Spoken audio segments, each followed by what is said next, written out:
And welcome to Wingman Nation, everybody. Hope you're doing well. Make sure you drop a comment down below. Let me know what your thoughts are on today's message. Now, I think today's video is going to give you RVers and those who plan on becoming RVers some valuable perspective as to the RV industry as a whole. Up now, you're going to hear a great strategy for RVers who find themselves with a bad RV, at the mercy of an unresponsive dealer or manufacturer. It's an idea that I definitely think is worth considering.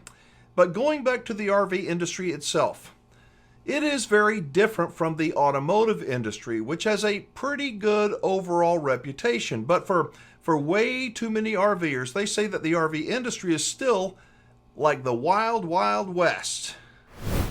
It really is when you think about the auto industry and almost any other consumer product manufacturing industry. But the wild, wild west in that sense just simply means that there's no sheriff. There's no sheriff in this town that the RV industry operates within. Instead, what you've got is pretty much just simply them doing what they agree to do, whatever that is, as an industry. Otherwise, it's just this gunman out there against that gunman whenever they choose to be. When you turn to the auto industry, there is a sheriff in town. When you turn to practically any other industry, there are people who have rules in place, have laws in place, and who monitor the industry. And the legislatures, both the state and federal, have created safeguards with laws that protect consumers. When you turn to RVs, that's not really the case. But recently, RVIA, the industry association, celebrated its 50th anniversary. And I think most people think of RVIA as an association that promotes, go RVing and go where you want, when you want, and do all that kind of stuff. But I thought that they spent a ton of money and they've got a huge lobbying arm to get in that political game. So it's not like a lawless town like the Wild Wild West. Don't they have some lobbying group, and does that help consumers at all? They do have a lobbying effort that they make every year. They encourage dealers and factory people and anyone who's in the industry to literally get on a plane and go to Washington and spend that day buttonholing people in Washington, whether it's congressmen or people in the administrative end or whatever. Anybody and everybody who can affect the laws, they get in front of. You didn't see that anymore to that degree as you do in other industries. Other industries have sort of grown up, if you will, and they don't need to do that so much. The RVIA organization is out to protect the RV industry. That's their first and primary goal, no matter what they may say on anything else. But that's really what they're doing. They could be doing so much more to lead the industry in what it produces, as opposed to just simply trying to shield the industry from any aggravations. So they're meeting, I'm kind of, jumping ahead here, but generally speaking, they go to Washington, D.C. to pitch their story about protect us, the industry, and they kind of, consumers, if we have any voice at all, it's way, way down here. But they go to protect themselves, and then I guess they may donate to people's campaigns. At least they get in front of these representatives, and then they rule on behalf of the people that pad their own pockets. I mean, it is capitalism, but it seems like they're not looking out for the consumer. I think there's a lot of truth to that. Congressmen, they have to get reelected. To get reelected, they have to have money to fund an election campaign. So they pay a lot of attention to the people who come in the door and the people who make donations. If consumers did a whole lot of that, they'd pay more attention to them. But of course, we're out here just living a regular life. The industry can literally budget how much it wants to spend on its influence peddling. And so we, the consumers, have no idea. They pass some kind of a bill that's further protection for the manufacturers or for the RV industry, and we're just out there, as they say, in the wind. I get emails from time to time from frustrated RVers, Ron, that say that they're throwing their hands up. They've written to their state's attorney general's office, and they get no response at all. What is a consumer supposed to be able to do besides just go and hire a lawyer? You're absolutely right about it. The politicians pay attention to the lobbyists and the people who are knocking on the door and calling them. If you write a letter, that's good because at least you're making an effort as a consumer. But the reality is they pay attention to the phone calls more than anything else and the people who come through the door. But to get through the door and actually see your representative or to see somebody in an administrative position who has authority to be doing things, you end up having to get screened and approved, and that just doesn't happen very easily. And if you've got a little bit of this, you can probably get through the screening process just a tiny bit easier. Well, they pay attention to that. That's for sure. So what is this person supposed to do when they contact the state attorney general's office? The politicians are going to do what they do. It's, like the golden rule. He who has the gold makes the rules. But as a consumer, if I write the attorney general's office, why are they generally speaking, not taking any action at all? I'll get some kind of a form letter back saying, thank you for your, submission, and we'll look into it. Nothing ever happens. Why is that? Yeah, part of, I think, the problem is that the attorney general's offices around the country are just simply overwhelmed with the work that they need to do. And so they have to prioritize it. And unfortunately, consumers rank at the bottom of that prioritization list. The real big threats, the large frauds, the business frauds that are large, as well as the individual fraudsters who damage and injure a whole lot of people, that makes for a whole lot better press when they release a press announcement on what they got accomplished, as opposed to just helping out you or me with a bad RV or a manufacturer that just gives me lip service or that fights me back on whether or not something is truly wrong. To them, these politicians, you're just you. I'm going to go back. It could be 2 years ago now, a year ago or so. I remember there was a case, a situation out in Utah where General RV had, the consumer had alleged that they had fudged the numbers, and it was a very compelling story, and that they were filing a suit and all this stuff, and boy, General RV was going to pay, and nothing happened. We heard, crickets. How does that happen? If it was a big scam that no, General RV did nothing wrong, wouldn't you think General would have blown the trumpet and said, hey, let's clear the air here? But I don't remember hearing anything. It just kind of went away like everything else. Move along, nothing to see here. It's a whole lot like that RVIA little sticker they put on the door or on the side of the door entrance to every RV. It looks nice, but it doesn't mean as much as you may think it does. The same thing is true for all these stories that hit the news. Now, that particular one hit the news because it was monstrously bad, and there was a lot of people going around talking about it at the time, and so it made the news. But once that happened, it was an old news story in short order, and then it sort of goes away. You have to keep the pressure on. That's the bottom line.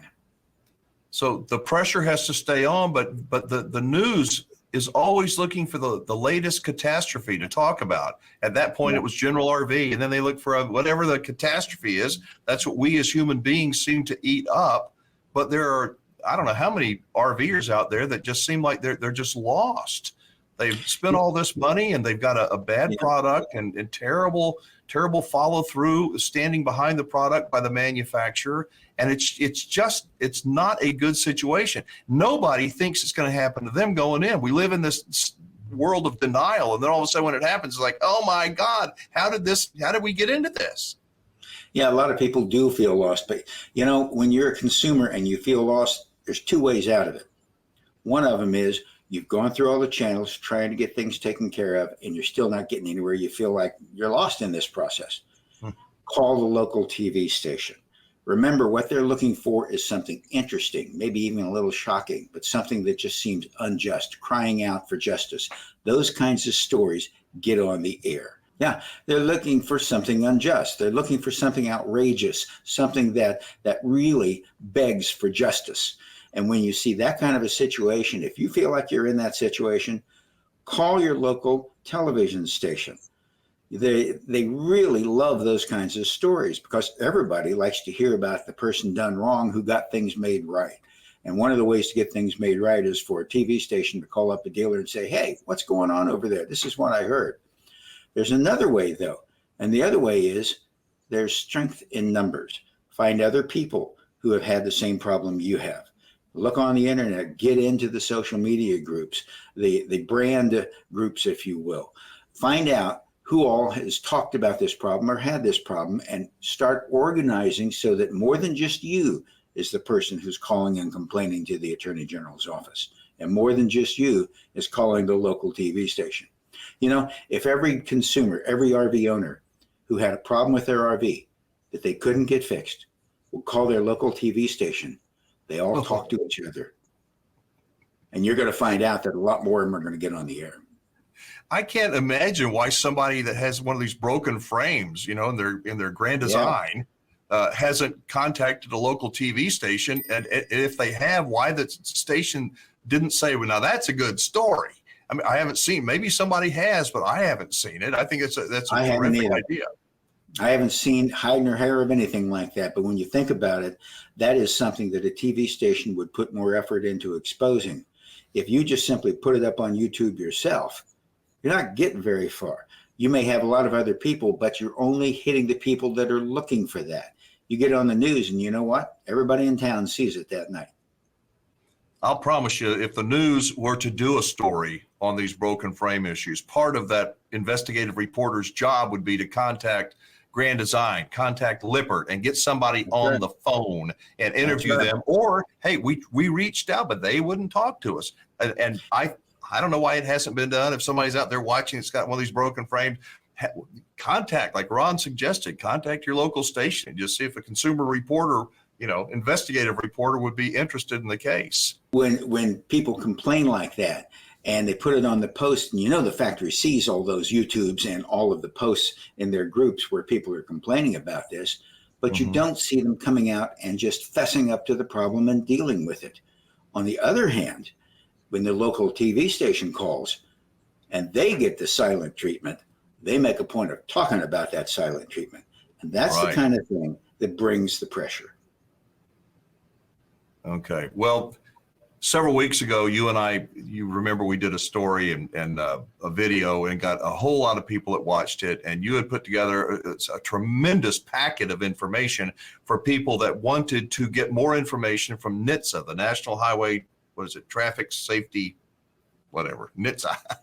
And we put those links down on the bottom of the video. Hundreds and hundreds of people went there, and I'm not sure how many people actually filed a complaint or, you know, made their voices heard.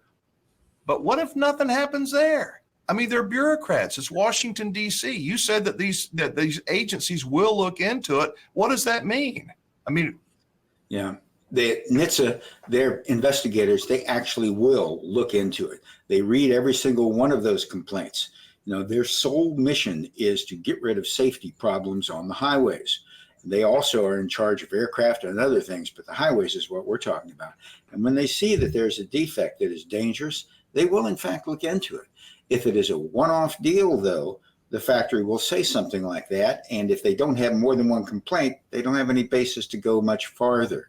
It's the quantity that matters as much as the quality of the complaint itself. You get 30 or 40 complaints about the same model, you're going to see things happen. That's the way it works. And you got to fill out the form. And I know it's an aggravation, but it's not that long a form. And you can just fill it out. You can print it off and mail it. You can do it online. They'll even take it over the phone. So they're trying to make it as easy as possible. So all us RVers out here who are complaining, pick up the phone, go online, go to that form, fill out the form.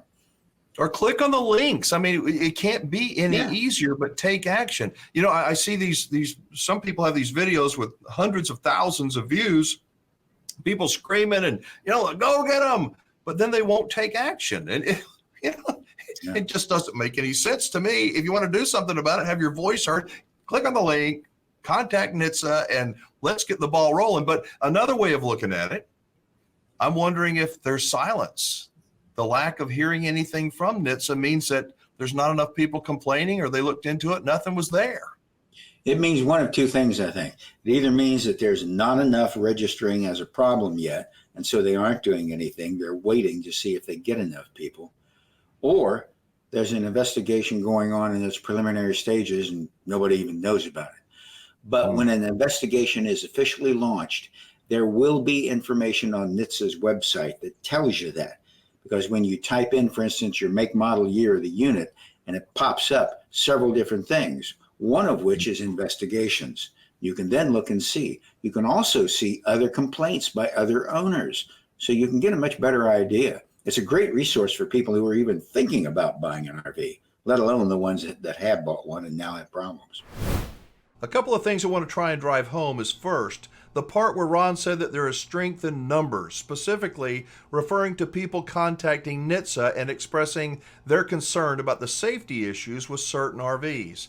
I know many of you already have clicked on the links and filled out the report, but if you have not yet done so, please do it. Check out the links below and join the others who believe that there is a serious issue, a safety issue, with the Grand Design and Lippert broken frame situation. Again, those links are below and it will only take you a couple of minutes to do. Now, the other action step is for anyone who is at the end of their rope with a problem RV, and that is to contact your local investigative TV reporter and see if you can get their attention. Like Ron mentioned, comments on YouTube, Facebook groups, it's great, it's one thing, but it's preaching to the choir. I think that if an independent investigative reporter actually does their job and looks into the broken frame issue, there's an even better chance that the manufacturers will be forced to address it and take some real action. But let me know what you think. Drop a comment down below. I'm Alan Warren, the Wingman. Thanks to every single one of you for being a part of Wingman Nation. I'll see you again real soon.